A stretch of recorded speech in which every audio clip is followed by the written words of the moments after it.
आज आपल्या धारूमध्ये येऊन आपण सर्व आमच्या हिंदू समाजाच्या बंधू भगिनींना आज आवर्जून भेटण्यासाठी आलेलो आहे। भेट कशासाठी होती आणि कोणाच्या जिरवण्यासाठी होती हे आपल्याला माहितीच आहे।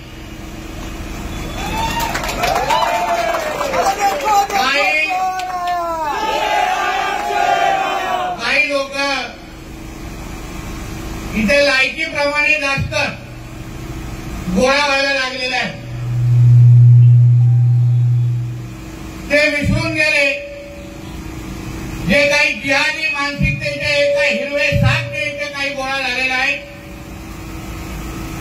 ते विसरून गेले की हे आमचं हिंदू राष्ट्र आहे आणि या हिंदू राष्ट्रामध्ये हे सर्व धर्म समभावची पिपडी आम्ही वाजवणार नाही।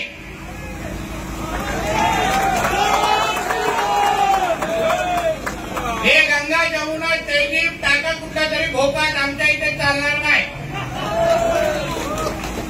या हिंदू राष्ट्रामध्ये पहिलं हिंदूंचं हित बघितलं जाणार आणि मग सगळ्या जणांना मोजलं जाणार। आणि आज या महाराष्ट्रामध्ये हिंदुत्वाने विचाराचं सरकार तुमच्यासारख्या असंख्य हिंदू समाजाच्या लोकांनी निवडून दिलेलं आहे। मी इथे कुठला आमदार किंवा मंत्री म्हणून तुम्हाला भेटायला आलो नाही, पण एक हिंदू म्हणून तुम्हाला ताकद देण्यासाठी आलो हे लक्षात ठेवा।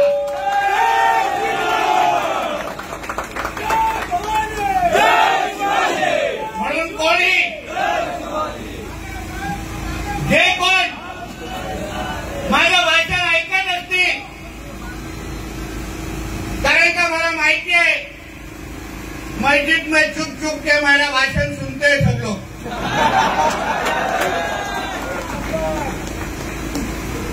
तो तुम अच्छी तरह से सुन लो, ये धानू के तुम्हारे अब्बा का पाकिस्तान नहीं है, ये हमारा हिंदू राष्ट्र है। इधर चाहिए उतना तुम पैर फैला नहीं सकते लैंड जिहाद के नाम पे।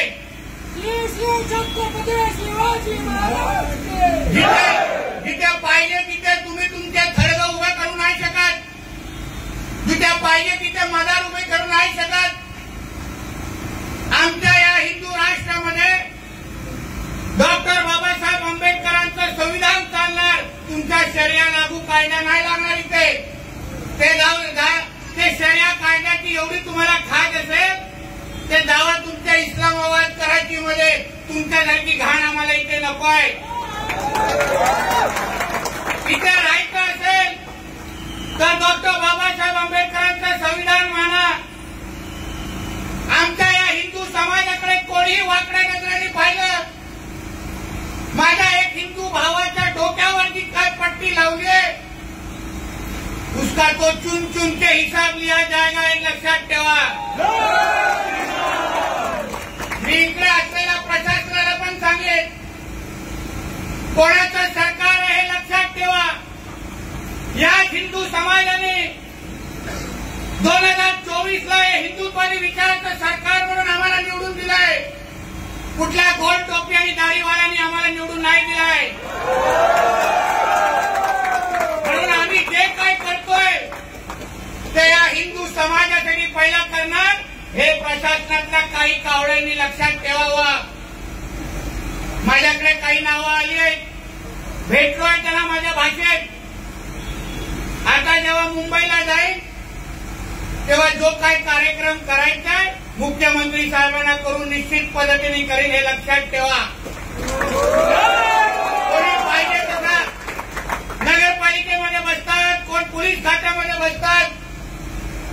पोलीस खात्यामध्ये बसलेल्या अधिकाऱ्यांनी समजून घ्यावं, मोजक्या काही 1-2 अधिकाऱ्यांमुळे आमचं पोलीस खातं बदनाम होता कामा नये।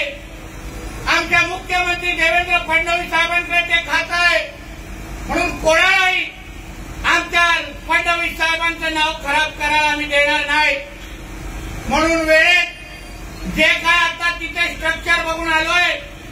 मदरसाच्या नावाने जे काय थडगं उभं केलंय ते वेळेत अगर उभं केलं नाही तो फिर देवा भाऊ का बुलडोजर इधर आना पडेगा हे लक्षात ठेवा. आणि मग तुमचे नाही येणार मुल्ले मौलवी वाचवण्यासाठी कोणाला एक लक्षात ठेवा.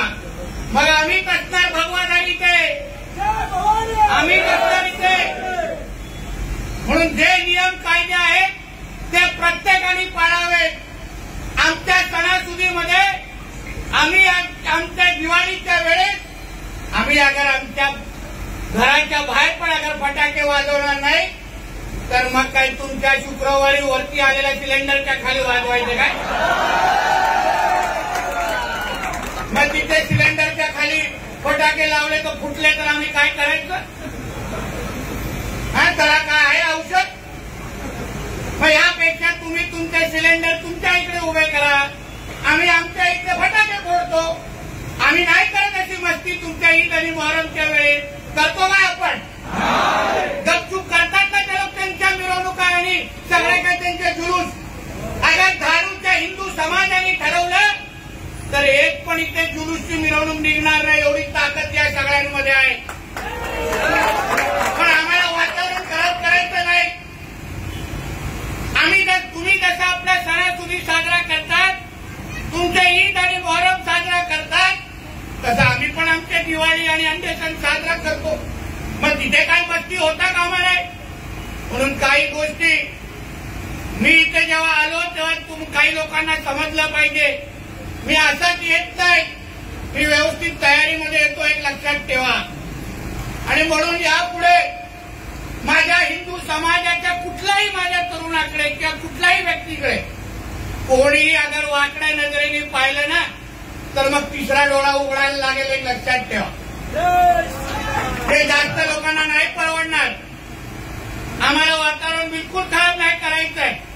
म्हणून जे जे अनधिकृत जे काही थडगे मदरसाच्या नावाने बांधून ठेवले ते योग्य वेळ काढून टाका. मी इकडच्या प्रशासनाला पण नगर परिषद प्रशासनाला पण सांगेन, कायदा जो तुम्ही हिंदूंना लावता तोच अन्य लोकांना मुसलमानांना तुम्ही लावलं पाहिजे. एकाच लोकांना कायदा आणि दुसऱ्या लोकांना सगळं बेकायदे धिंगाणे घालायला नाही द्यायचे इथे. म्हणून या निमित्ताने आपण सर्वजणांना मी एवढाच विश्वास देतो की सरकारचा प्रतिनिधी म्हणून, एक हिंदू समाजाचा नागरिक म्हणून तुम्हाला विश्वास देतो ते कोणीही तुमच्याकडे वाकड्या नजरेने बघणार नाही. एवढी ताकद तुमच्या ह्या निवडलेल्या सरकारमध्ये आहे. काही चिंता करू नका, तुम्ही बिंदास राहा इथे. कुठले काय मागे पुढे असेल तर जसं आज आलो ते नुसतं ट्रेलर दाखवण्यासाठी आलो, पुढच्या वेळी पिक्चर दाखवण्यासाठी येईल.